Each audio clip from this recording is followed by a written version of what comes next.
As decisões erradas por falta de autocontrole ou idolatria vão destruir o seu futuro. Troque o eterno pelo passageiro. Hoje nós vamos refletir na vida de alguns personagens bíblicos que tomaram decisões erradas. Por esse motivo, eles perderam promessas eternas porque preferiram e decidiram ou ficar com o passageiro. E isso tem acontecido na vida de muitos cristãos que estão de fato trocando, tomando decisões erradas, idolatrando aquilo que não deveriam e trocando o seu eterno, a salvação, a vida com Deus pelas decisões do momento. Por tudo que está acontecendo momentaneamente, por esse motivo, de fato, não vão ser salvos. Se você ainda não é inscrito nesse canal, se inscreve todo domingo, sempre às 10 horas. Tem uma mensagem bíblica para que a gente possa refletir e crescer, amadurecer espiritualmente, para que possamos ter a nossa salvação, para que não troquemos o eterno pelo passageiro. Hoje eu trouxe aqui algumas passagens para que a gente possa refletir. A primeira está lá em Mateus 19, que vai do 16 ao 22. Talvez você conheça muito bem essa história, mas a gente vai ler para que a gente possa refletir. Nos diz o seguinte: um jovem se aproximou de Jesus e lhe perguntou: Mestre, que farei de bom para ter a vida eterna? Por que você me pergunta sobre o que é bom? Jesus respondeu: há somente um que é bom. Se você quer entrar na vida, obedeça aos mandamentos. Quais? Perguntou. Jesus respondeu: não assassine, não adultere, não furte, não dê falso testemunho, honre seu pai e a sua mãe, e ame ao seu próximo como a você mesmo. O jovem lhe disse: a tudo isso tenho obedecido. O que ainda me falta? Jesus responde: se você quer ser perfeito, vá, venda os seus bens e dê o dinheiro aos pobres, e terá um tesouro nos céus. Depois, venha e siga-me. Ouvindo isso, o jovem afastou-se triste porque tinha muitas riquezas. Se você for parar para analisar, ele, além de tudo, ainda ficou triste. Jesus tinha lhe prometido um tesouro nos céus, que é justamente o nosso eterno, é justamente a nossa salvação, o que a gente vai ter lá no céu com o nosso Deus, com o nosso Senhor. E ele preferiu ficar com as riquezas. Logicamente que Jesus estava provando o coração dele, ele já sabia que ele de fato tinha as suas riquezas como prioridade, e por esse motivo ele disse: venda tudo que você tem, dê aos pobres e siga-me. E naquele momento justamente o jovem rico ficou muito triste e não fez, simplesmente se afastou e trocou suas riquezas, certo? Idolatrou as riquezas que ele tinha e trocou justamente a eternidade por aquilo que é totalmente passageiro, pois quando ele morrer ele não vai levar absolutamente nada para onde ele vai, para o caixão, para debaixo da terra. E nós, pelo que estamos trocando a nossa eternidade? Será que nós estamos idolatrando dinheiro? Será que nós estamos idolatrando pessoas? Estamos preocupados em ficar bem na fita com pessoas, com amigos e deixando de satisfazer a vontade de Deus? Uma questão que a gente precisa de fato refletir para que possamos analisar em nossa vida, em nosso contexto, tudo que estamos fazendo, se estamos tendo como prioridade o Senhor ou se a gente está trocando a nossa eternidade por aquilo que é passageiro. Isso, se a gente parar para analisar, são com pequenas decisões diárias. Ao invés de eu acordar e ler a palavra de Deus, eu pego meu celular e vou para o Instagram. Ao invés de eu escutar um louvor, eu estou aqui dando ouvidos a fofocas e assim por diante. São decisões diárias que a gente precisa tomar e essas decisões vai de fato mostrar quais são as nossas prioridades. Se o reino dos céus ou se essa terra caída que infelizmente está totalmente pecaminosa, está totalmente destruída por costumes mundanos, e se a gente não tomar cuidado, a gente tende a ser influenciado. Outro fato também que é bem importante que a gente precisa analisar: se você lembrar da passagem em que Ló escolhe viver em Sodoma, e que o Senhor manda destruir aquela cidade, Sodoma e Gomorra, porque eles estavam num momento de pecado absurdo. E o anjo manda Ló e a sua família correr sem olhar para trás, pois se olhassem seriam destruídos. E a mulher de Ló simplesmente olha para trás, ainda apegada aos bens materiais, e logicamente talvez uma interpretação minha aqui, ao passado, e por esse motivo ela se torna uma estátua de sal e morre. Então, uma falta de obediência faz com que ela perca a sua eternidade, faz com que ela perca a vida. E pela desobediência, não só ela, mas vários outros personagens bíblicos também tiveram várias consequências. E se você parar para analisar, até o povo de Israel, por ser desobediente, muitos, a grande maioria, grande parte deles, não conseguiram ter a sua promessa, que era entrar na terra de Canaã, a terra prometida,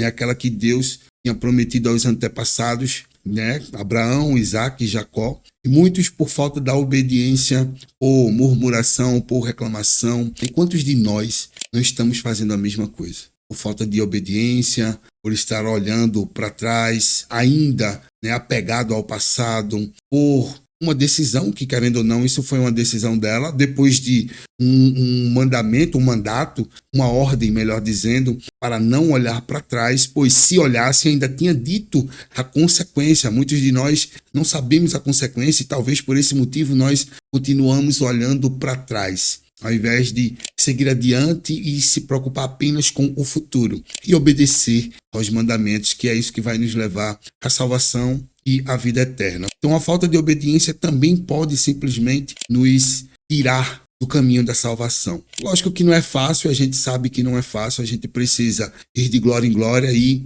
aprendendo dia a dia como de fato obedecer a todos os mandamentos. Mas a gente precisa parar de olhar para trás e começar a olhar para frente e esquecer o passado. E muitos ainda estão apegados a esse passado e por esse motivo tomam decisões erradas, achando que as decisões podem trazer o passado ao presente ou até mesmo ao futuro. E isso faz com que você saia dos propósitos de Deus. Tomar decisões, a gente precisa inclusive aprender e colocar todas as decisões que vamos tomar nas mãos de Deus, para que a gente possa ter as melhores decisões. Outro ponto aqui também que eu trouxe para a gente refletir é sobre a vida de Esaú, que está lá em Gênesis 25, do 29 ao 34, que a gente vai ler para começar a refletir. E essa passagem nos diz o seguinte: certa vez, quando Jacó preparava um ensopado, Esaú chegou faminto. Ele tinha saído para caçar, a ordem do próprio pai, pedindo para que ele fizesse um cozido para ele, uma comida legal, para que depois disso ele pudesse abençoá-lo, para que ele, como primogênito, recebesse as promessas, logicamente, da primogenitura.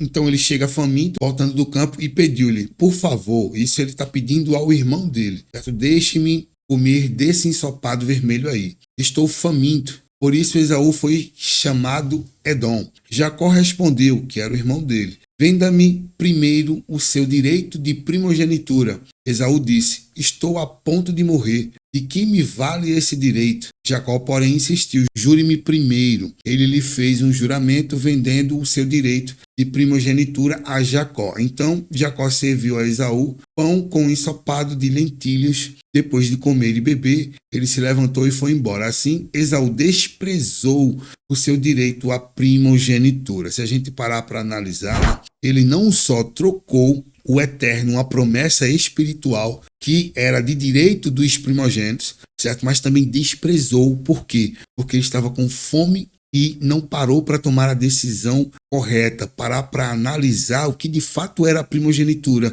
o que é que ele iria ter de direito de promessas espirituais que eram eternas, que todo primogênito tinha esse direito. Aí, se você parar para analisar, quantos de nós não estamos desprezando aquilo que Deus já colocou em nossas mãos? Será que a gente está sendo grato por aquilo que Ele já nos deu ou que a gente está preso ao que a gente poderia ter? Mas se a gente não é grato por aquilo que a gente já tem, como é que a gente vai receber mais alguma coisa? Em muitos casos, isso é inclusive desprezar aquilo que Deus já colocou em nossas mãos. Porque se a gente não é grato por aquilo que a gente recebeu, que Deus nos deu, e talvez por graça, nem por direito, tá? Mas por graça, por um presente que é um favor de fato imerecido, que a gente não merece, e a gente não é grato por isso, como é que a gente vai receber mais alguma coisa? A gente precisa começar a perceber o que é que nós já temos de direito, o que é que nós já ganhamos. Será que a gente está sendo grato por isso? E talvez, por não ser grato, a gente está trocando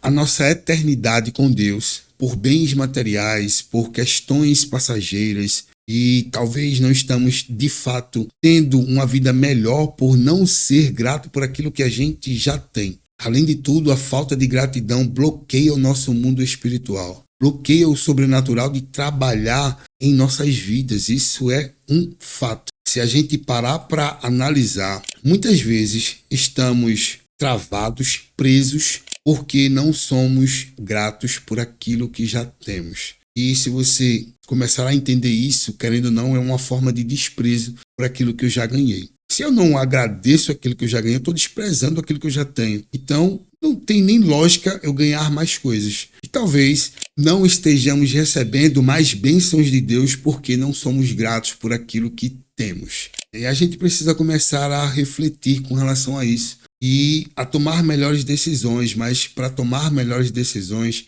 a gente precisa consultar aquele que já sabe do nosso futuro. E essa pessoa é Deus. Ele sabe de fato o que é que está reservado para o nosso futuro e se o que a gente está pedindo está alinhado com o coração dele ou não, com a vontade dele ou não. Se estiver, com certeza ele vai conceder, mas a gente precisa entender também que é tudo no tempo dele, não no nosso tempo. Muitas vezes a gente até está pedindo alguma coisa que está alinhado com a vontade de Deus, mas não é o tempo de receber. Por quê? Tem muita coisa para tratar em nós que, se recebermos agora essa bênção, ela vai se transformar em maldição. E a gente não vai saber lidar com aquela bênção por ser tão grande e por, inclusive, estarmos despreparados para receber essa bênção. Então a gente precisa começar a entender o nosso comportamento como um todo, quais são as decisões que estamos tomando, quais questões nós estamos idolatrando, né, ao invés de estar com a prioridade em Deus, porque tudo vem dele. Né? E não adianta tomar decisões erradas, porque se não for a vontade de Deus, não vai acontecer. Provérbios, capítulo 19, no verso 21, nos diz o seguinte: muitos são os planos no coração do homem, mas o que prevalece é o propósito do Senhor. Então, independente dos planos que façamos, das decisões que queremos tomar, o que tomemos, sempre vai prevalecer o propósito de Deus. Se não for da vontade dele, ele não vai fazer, independente da sua decisão. E a sua decisão pode, inclusive, tornar a sua caminhada ainda mais longa. Se você parar para analisar, o povo de Israel tinha um objetivo que era chegar na terra de Canaã, que isso poderia se dar por 40 dias. Inclusive, há caminhos que poderia levar o povo em apenas 11 dias. A própria Bíblia nos mostra isso. Mas, vamos supor que seriam 40 dias. E por conta de decisões erradas, por idolatrar falsos deuses, não só isso, criar um ídolo para eles, e por murmurar, reclamar e várias outras questões, eles passaram 40 anos no deserto. Então, uma decisão errada, uma reclamação, uma idolatria de um pastor, do meu dinheiro, do meu trabalho, da minha própria pessoa, o narcisismo, enfim, pode estar simplesmente atrasando o processo de crescimento e não só isso, atrasando as bênçãos que já estão prontas para Deus te entregar. Então, por isso que em muitos casos, antes dele te dar a bênção, ele vai te tratar, que foi o que aconteceu com o povo de Israel. Vou primeiro tratar, e aí o povo passou pelo deserto, Talvez eu, você e outras pessoas estamos passando pelo deserto justamente para sermos tratados, certo? O nosso orgulho, o nosso ego e várias outras questões que estão impedindo de recebermos a nossa bênção. Então precisamos passar pelo tratamento de Deus, pela aprovação, para que sejamos aprovados para receber as bênçãos. Sem isso, de fato, é impossível. E Deus não vai dar, porque Ele sabe que o nosso coração ainda está orgulhoso demais, o nosso ego está muito alto, e por esse motivo não recebemos. Então, temos que passar pelo tratamento, certo? Então, é hora de a gente parar de brincar de ser cristão e começar a entender o propósito de Deus e mergulhar fundo na leitura da palavra, oração, jejum, todas as decisões colocar nas mãos de Deus para que Ele nos mostre o caminho. Se for uma coisa que a gente pode fazer, Ele vai nos mostrar como fazer. Se não for, tem que aguardar, tem que colocar esperança nele e deixar que ele faça o trabalho, pois ele é especialista em fazer o melhor, mesmo sem a gente merecer. E como eu sempre termino a nossa reflexão com uma oração para que Deus nos ajude, pois precisamos da ajuda dele para continuar crescendo, pois sem a misericórdia de Deus, sem a graça de Deus, nós estaríamos destruídos. Paizão, muito obrigado por essa reflexão e que ela tenha mudado a nossa mentalidade, tenha transformado o nosso coração e nos dado clareza do que precisamos de fato pôr como prioridade, que é o Senhor, que é a palavra do Senhor, para que a gente possa continuar crescendo e que entendamos que a eternidade é o melhor caminho para todos nós, que o Senhor nos ajude a entender e a discernir as armadilhas do inimigo para que nós tomemos as decisões corretas que estão alinhadas com o Senhor. E que o Senhor nos mostre o que fazer para continuar crescendo nos teus caminhos e não perder a nossa salvação, a nossa vida eterna contigo. É em nome de Jesus que eu oro e já agradeço para a honra e glória do teu santo nome. Amém. Todo domingo tem uma reflexão nova nesse canal. Se você curtiu, deixa o teu like, se inscreve no canal, é totalmente gratuito. E se você quer compartilhar o aprendizado que você tem tido com Deus, deixa nos comentários, para mim será um prazer aprender com aquilo que Deus tem te ensinado. Fica com Deus, um forte abraço e te aguardo no próximo domingo. Até mais.